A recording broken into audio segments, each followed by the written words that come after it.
You were very involved in some big deals when you were governor. What do you like? What don't you like about the Foxconn deal? Well, first off, you got to like the fact that Wisconsin won. Anytime Wisconsin wins and come to the center and be able to go to Washington in the Oval Office and announce that Wisconsin is going to be the winner against half a dozen other states, or up to a half a dozen states, we're all vying for this company.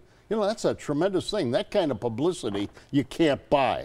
So I give the credit to the governor, to the legislature, and of course Speaker Voss, who was very instrumental, and of course Speaker Paul Ryan. But is it a good deal? Know, right? But you know, as a politician, the devil is in the details. Absolutely, it's always in the devil, and you're going to find some things that you don't like. I mean, anything that mammoth and that complex, you're going to find some problems. You're going to find some, and a lot depends upon trust, mutual trust.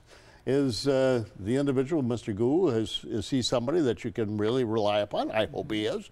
And will there be 13,000 jobs? Will it be 10,000, 4,000? You don't know, and you won't know until you get started. But overall, it's a big deal for the state of Wisconsin and southeastern Wisconsin. Okay, you've been there, done this. You did it with Lee Iacocca, Chrysler. He pulled out of the deal after a couple years down there. You also chased after Motorola. Motorola ended up going to Illinois, and then that place closed down. That's correct. So there's a lot to be, is there a lot to be concerned about these deals? Well, absolutely. Anytime you have a deal of this magnitude, you've got to be concerned. And a lot of it, you know, is based upon trust. Lee Iacocca, you know, promised me, you know, that Chrysler was going to stay in Kenosha. Right. And then he changed his word. And of course, you remember we got in a little bit, not a little bit, it was a very large verbal tiff that made the news all over, and it was not good.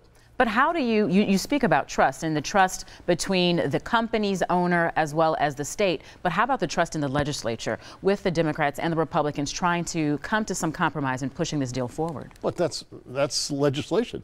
You know, that's the legislative process. And when you got two political parties, which we're very fortunate to have in America, you know, they've got some difference of opinions. That's why you have two political parties. And several of those individual Democrats don't like the deal.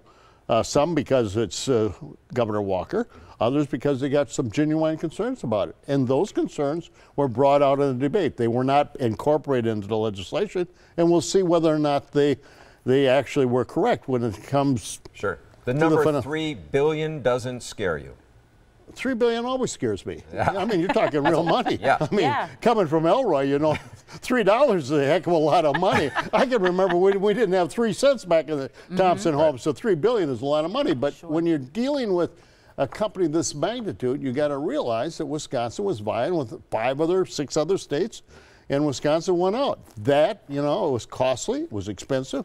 But if in fact there are 13,000 jobs, and if in fact they bring in, you know, trillions of dollars, the indirect jobs as well. It's tremendous. Then it's an investment, and what you're going to see is return on your investment back to the state of Wisconsin and taxpayers. Whether or not it's going to be as good as we think it is now, we don't know. You don't know. I don't know.